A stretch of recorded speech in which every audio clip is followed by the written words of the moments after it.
You're listening to the Human Experience on Design and Focus, a new multimedia channel seeking to demonstrate the impact and value of CID in business and society. CID, creativity, innovation, and design. On the Human Experience, we talk with creatives, innovators, and designers about these disciplines and what it means to them, and how they find value, stay inspired, what they have learned, and what they aspire to do.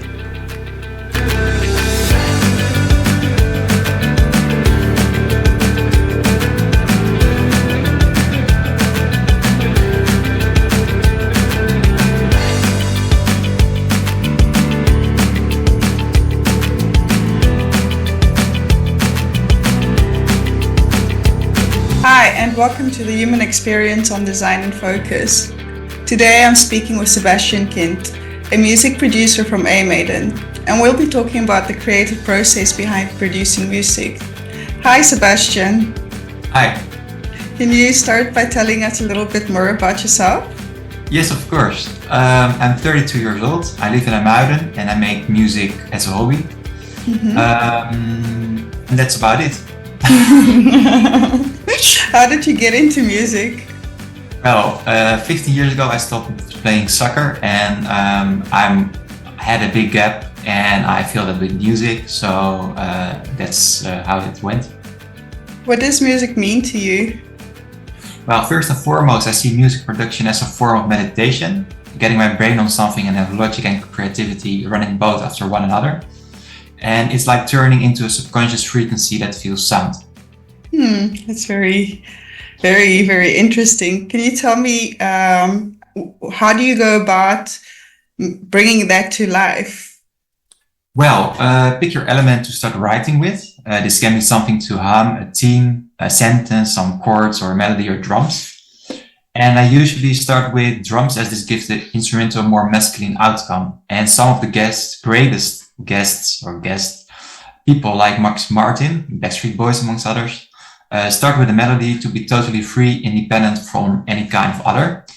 And as of lately, my melody comes second for this, as this really is what the ears and the brain gets the most.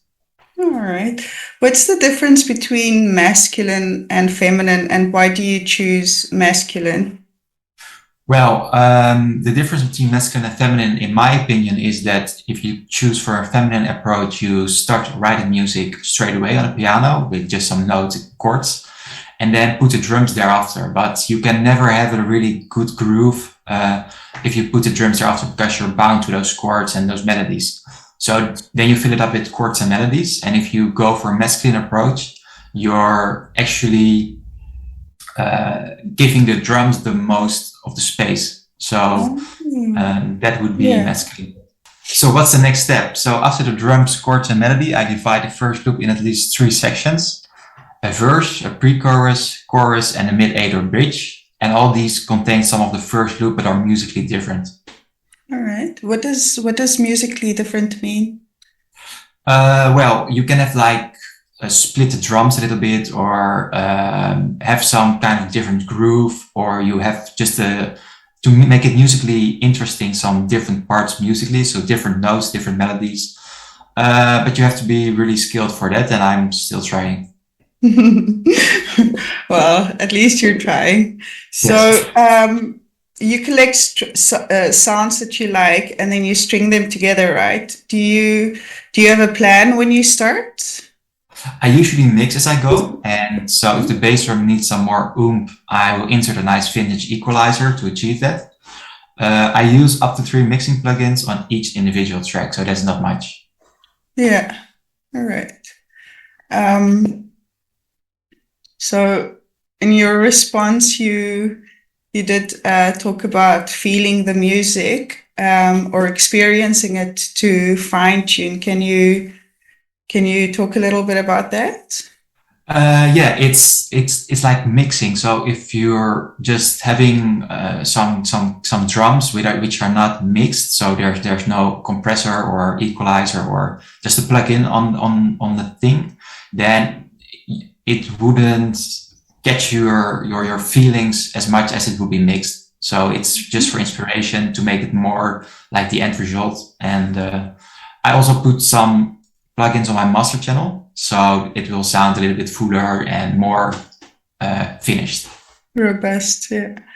I don't know about, well, I'm learning about audio as we're going, but visual production is quite costly and expensive to get into. Is music the same, and do you have to invest a lot of money to get started? Buying what you use is another good point. At first I got everything correct from the internet, but nowadays I buy every single piece I use. This does not only feel better, but it also works better with updates, and that's about it. Are there any formats or genres that you feel particularly close to or that resonates with you the most? Sticking to any kind of format is still hard for me. My first and only song I placed had a real pop format going on, and I sure want to be commercial and written within the pop boundaries. But it's also fun to look behind that and come up with something else, such as an unusual chord progression. Mm-hmm. In my case, this did not end up well, as people didn't want to sign it anymore. So I'm still bridging the gap between my own creative mind and what's expected. Yeah. I think new ideas and concepts are seldom appreciated, and it always takes some time for people to accept or to align with stuff that's entirely new. Because, I think we love conformity. It's just less demanding on the mind. Do you have any advice or words of inspiration for anybody considering becoming a music producer? I think cross platforms are cool.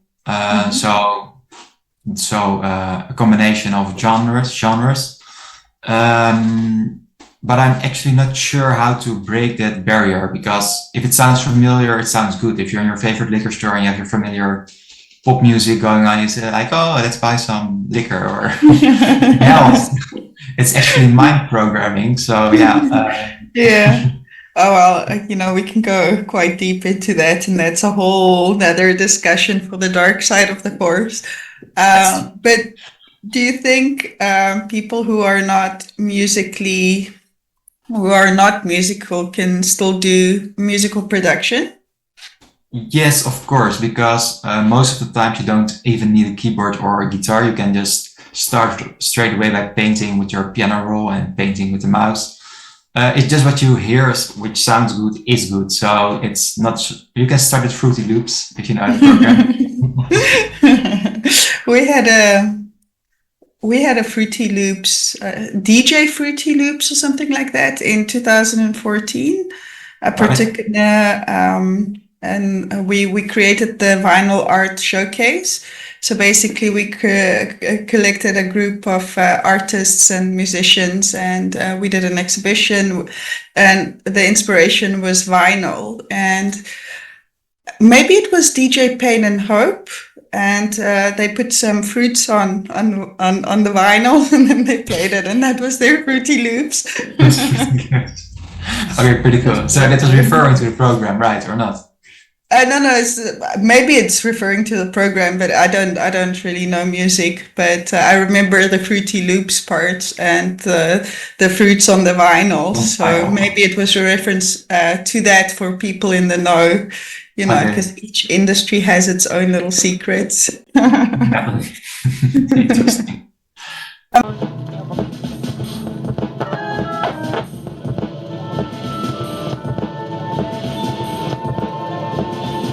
Can you tell me a little bit more about the music industry and the impact you think that it has on business and society? Well, that's a good one. I think the business is controlling the minds of the people. So they are deciding what to put into our brain. And you really have to be careful about what you're submitting, because that will end up on the radio or on a video, on a TV.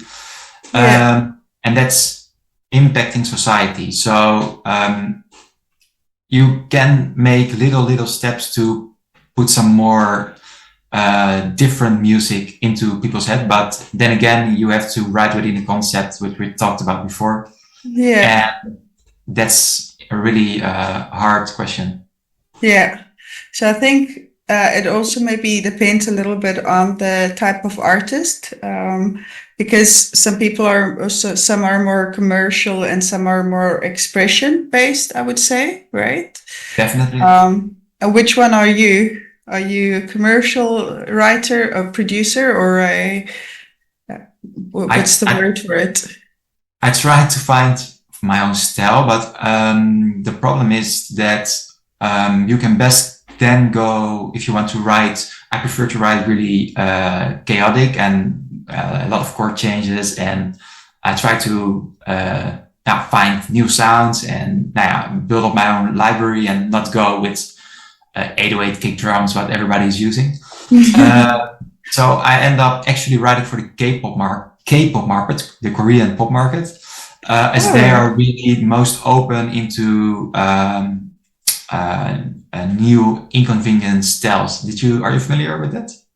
Well, you know, my daughter was really into Asian music, with that sort of pop that came out of Asia, starting from about 2012. I do listen to some K-pop, Blackpink myself. Is it Blackpink? Okay. Yeah. I think they have some nice songs. But I don't really actually know a lot about it. Do you have anything to tell about it? Well, they're really picky, and if it's not within their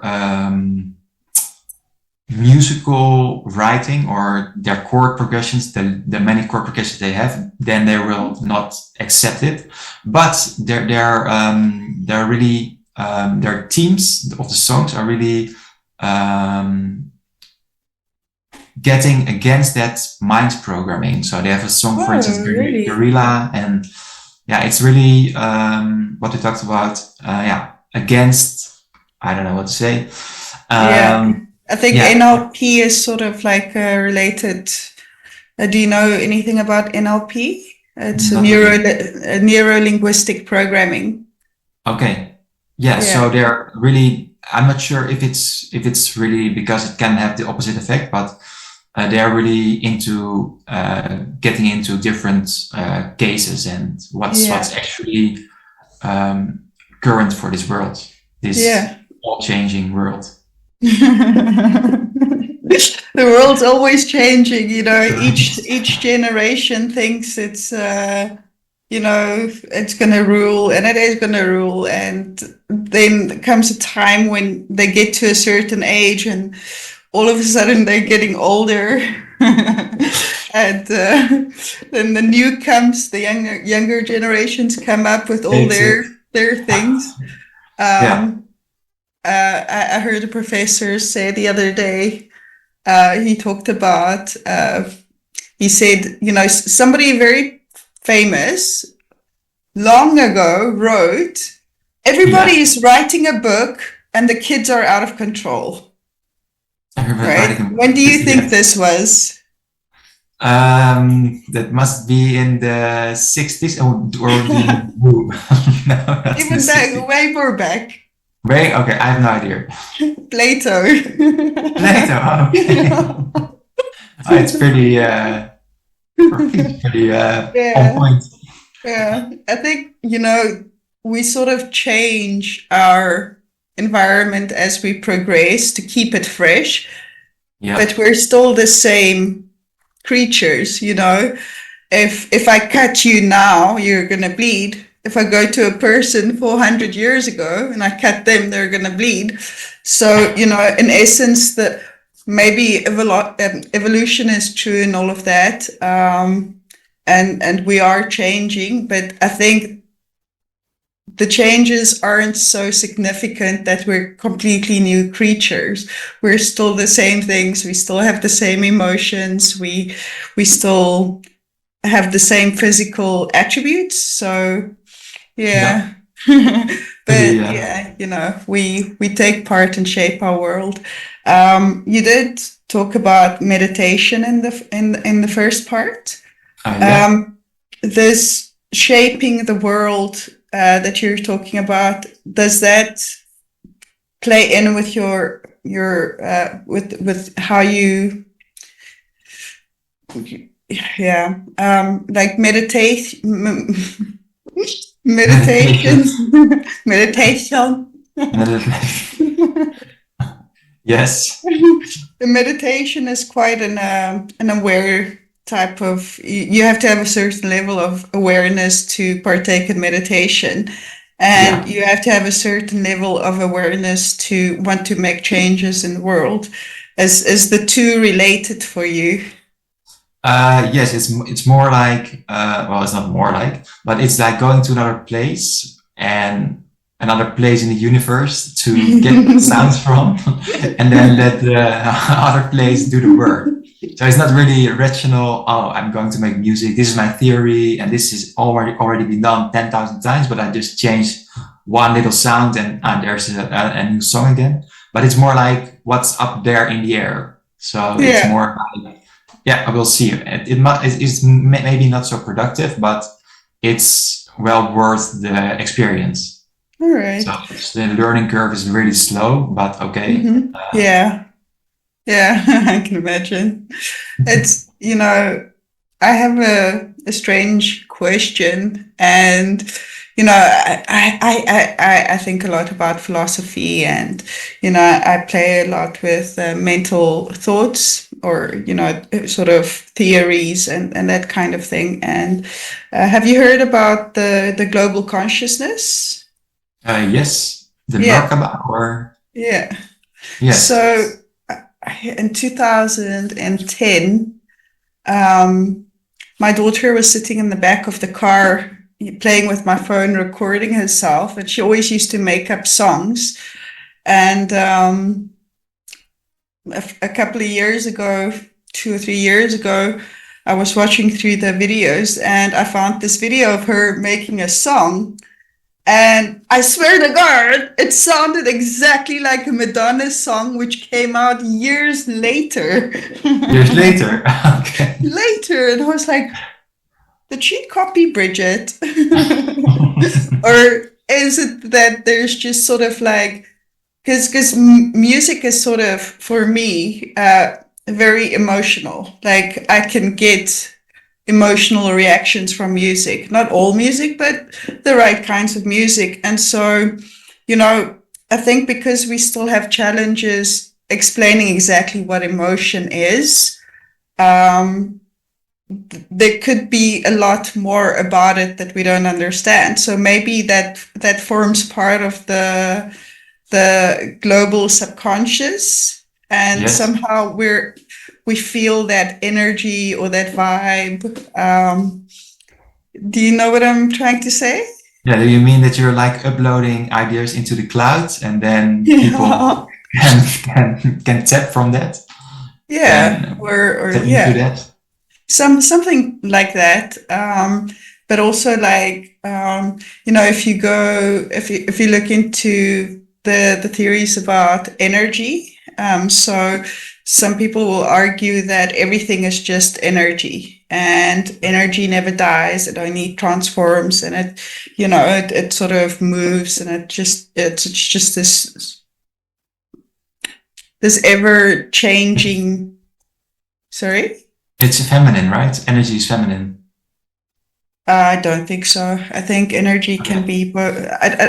Energy, I don't think is masculine or feminine, in that, like if you switch on the light, that is that masculine or feminine. I have no idea. No, If you're riding a car, you're like exerting a lot of energy to make that car go faster. Is that feminine? yeah, that could be masculine. Yeah, I wonder Yeah, I have no idea. if I think yeah. the thing itself is feminine, but the action to actually do it, to execute it, is a masculine Oh, thing. okay. Yeah, I've never actually ever thought of. I guess it depends on different types of energy, but the energy I'm referring to is more like um, existential energy. So cause and Like effect. a life energy or a life. Yeah, life energy, or movement, everything that expresses movement, like plants have energy, anything that the universe sort of has a certain energy and that it's moving, it's not standing still. So there's a progression to it. Sure. So that's sort of the energy, like in Einstein's theory, E equals MC squared, that sort of energy. Okay. Yeah. Sounds good. Okay. Yeah. But anyway, I think I've sort of lost the plot trying to explain or trying to gather my thoughts on that, because I don't really have very well formed thoughts, and I look into a lot of theories, and I don't always find enough to make me want to go deeper, or sometimes it just gets too complicated. But yeah, I do think like music, coming back to that energy part, when you create music or through your voice or through instruments, you're creating energy. And energy is also, our emotion is, to me, the seventh sense. You've got all the physical senses, like your eyesight, your hearing, your taste, all of that. But for me, emotion is the seventh sense. And I often wonder, does it shape beyond just what we perceive, but on a deeper connected level? Does it resonate? Like, for example, what I see with design, sometimes I create something and I'm like, oh, this is so original. And then all of a sudden I see it everywhere online and I'm like, I thought of that. I wanted to be original, but it's so hard to be original because I don't know. And it seems to me like when I have ideas, I keep finding other people with similar ideas. So yes. I think that it's like sprouting, like energy that sprouts. There's like a progression of movement, and because of that, there's the consequences, and those consequences sort of compile to create newness or new things to create. Does that make sense? Exactly what you told with your daughter. So you're in the car and there's like many people tapping into that same energy and with getting a more or less exact same outcome. Or maybe we're just part of a collective, and that sound exists in many people's heads, but Madonna was the one to make it real because of her popularity, and her possibilities. Yeah, like if you look at, for example, the airplanes, when the Wright brothers were developing it in America, was it America first? Somebody here, I can't remember who exactly, but somebody here in Europe was doing exactly the same, and they didn't know each other, but they had similar ideas and they were working on similar things. I heard so. Yeah, maybe. Like I have millions of ideas every day and I don't realize all of them. So I think, when we do see it expressed in the mass or in the population, it doesn't mean that it's the first time that it comes forward. It's probably been in somebody else's mind, and now you're just helping to make it real. I understand. I'll thank you for your time, Sebastian. It was great talking to you, and maybe we'll have you on the show again sometime. And okay, great. Oh, thank you. It was great meeting you, and I hope you can appreciate the music more. All right. Thank you very much, Sebastian. Thank you very much, and see you later then. Okay, see ya. And for everybody listening, thank you for joining, and until next time. Okay, and say bye to the cat. Bye. If